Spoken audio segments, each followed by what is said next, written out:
खुलुमबाय hello everyone once again welcome back to the channel दिनैनि गोदान भिडिअ नोंथां बयखौबो गोसो गोथारै बरायदों लोगोसे आसा खालामो इसोरनि अननायाव नोंथां बयबो मोजां दं स मानाव गेदेर खाम्फा बरगयारि बारग' बिटिसिनि चिफ बिथां बर्तमानाव बिथाङा एमसिएलए जानानै दं 14 नं चिरां दुवारनिफ्राय बिथाङा थारैनो बिपिएफ दोलोआव फैफिनसिगोन नामा इउपिपिएलनि जानाखि मिशन बिजन गासैबो हाबाफारि दं बेखौ बिथाङा नाटसाट खालामबाय नामा नेग्लेक्ट खालामबाय नामा नेवसिबाय नामा दिनै बिनि सोमोन्दै माखासे खोथा बे भिडिअनि गेजेरजों सावरायगोन बिनि सिगां मानगोनां रुंगुल बर' आदाया मानाव गेदेर अफ्रि दैमारि बिथां आदाखौ मा बुंदों बेनि सोमोन्दै ससियेल मिडियायाव नोंथांमोना नुनो मोनखाबाय रंगुल बर'आ नांजा सासे बिराद गोबाव बोसोर एनडिएफबिआव थानानै हारिनि थाखाय नांबोनाय सासे सुबुंखौ आनला सानला जावहरलाबायदों बखिलाबायदों बिथांमोना साधारन नङा आइजेंनि जांख्रिथायजों फैनाय जीवन दान होनानै गोबाव बोसोर हारिनि थाखाय नांबोनाय खाथिबोनाय सासे सुबुं अथ'स' एसे सनमान होनानै बुंजायो नाथाय रुंगुल बर'नाव बेफोर नलेजआ बहा जेराव ओरै मोनबाय बेवहाय बिथाङा बेनि जानानै बुंबाय हौरै मोनोबा हौरैनि जानानै ओरै बुंबाय बेबादि सासे थालायबोर नालायबोर सुबुं बियो दिनै मानाव गेदेर अफ्रि दैमारि बिथां आदाखौ सनमान होआखै मा बुंदों रुंगुल बर'आ बेनि सायाव बेखौबो नोंथांमोना मिथिखागौ दा बेनिनो ससे नायदो बिनि सासे गोख्रों बिथाङा बै समाव जोहोलावमोन बे बाथ्राखौ एसे सन्देह जानो नागिरो नुनो मोनबाय नोंथांमोना मा सानो कमेन्ट्सनि गेजेरजों फोरमायहर आरो इन्ट्रेस्टिं बाथ्राया बेवहायसो बिनि एगेन्स्टआवहाय मानाव गेदेर अफ्रि दैमारि आदाया एक्स एनडिएफबि दै बिथाङा मा होनदों बेखौ नायफिनबानो जाबाय बिनि रिप्लाइखौ बिथाङा माबादि होदों नै भिडिअआ बारा गोलाव जानाय नङा गुसुङैनो जागोन फंबाय रुंगुलनि सायाव आं रिप्लाइ होनांगौ जेबो गैया सानदोंमोन नाथाय आं बुंनांगौआ बेयावसो गावहा मोनसे अस्तित्वआनो गैया रुंगुल बर' फंबाया जेबो अस्तित्व गैया फार्स्टआव थांबाय बियो बनसुआव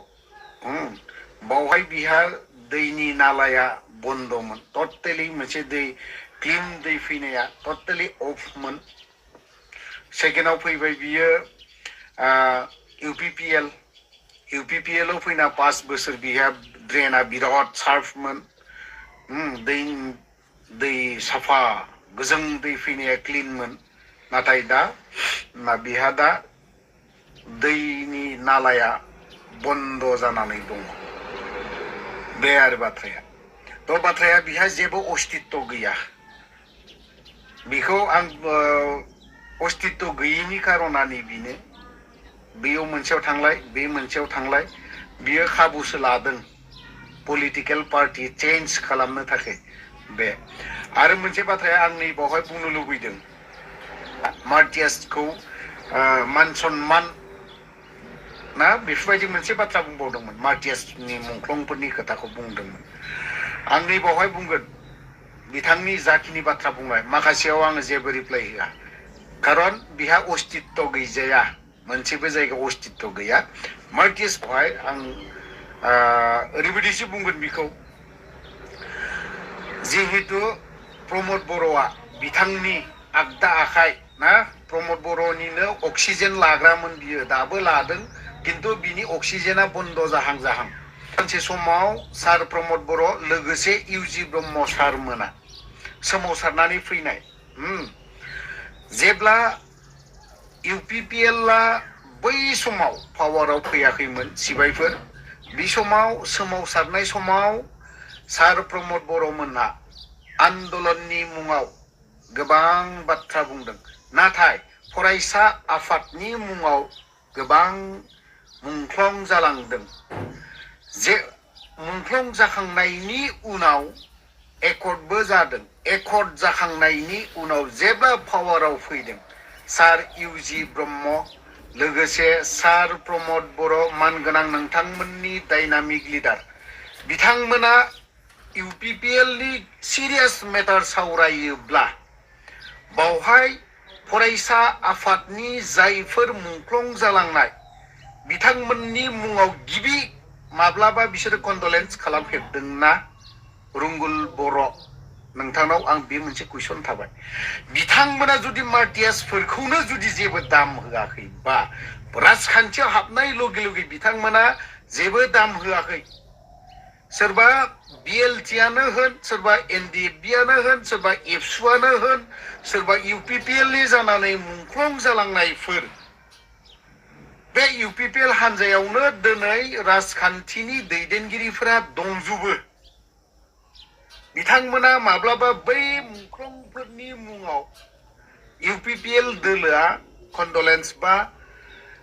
बिथांमोननि मुङाव आर'ज खालामफेरदोंना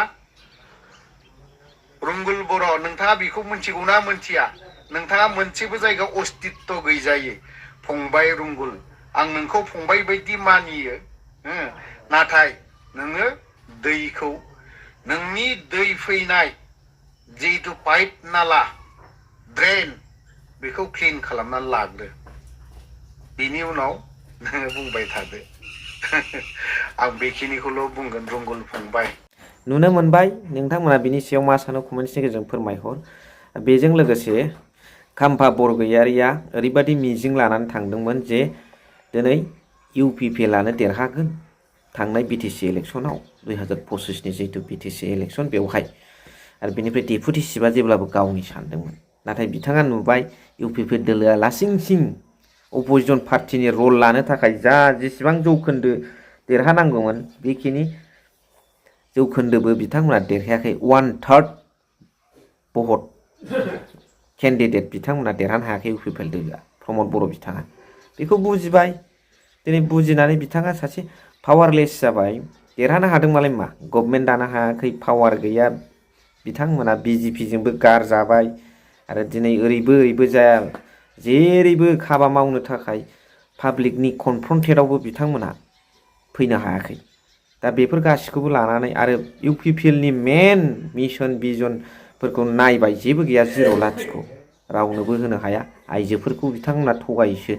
लाइमोनफोरनोबो जेबो होनो हाया बेफोरखौ साननानै खाम्फा बरगयारि बिथाङा बिपिएफ दोलोजों जगाजग लाफिननायनि टारगेट खालामदों